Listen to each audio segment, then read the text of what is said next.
প্রথমে ভাষা দিয়ে শৃঙ্খলা ভঙ্গ করে, এরপর দৃষ্টি চরিত্র লঙ্ঘন করে। কামনা বাসনা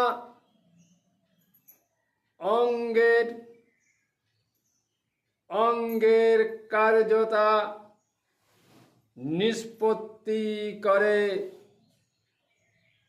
উচ্ছৃঙ্খল শীর্ষের আগমন ঘটে।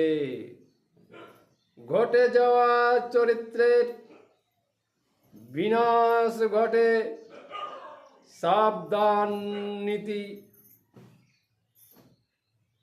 অকালে না পড়ে।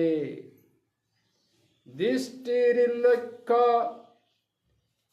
শিশু চঞ্চলে, প্রথমে ভাষা দিয়ে শৃঙ্খলা ভঙ্গ করে, চরিত্রের শিশু যৌবন একই প্রভাব পড়ে।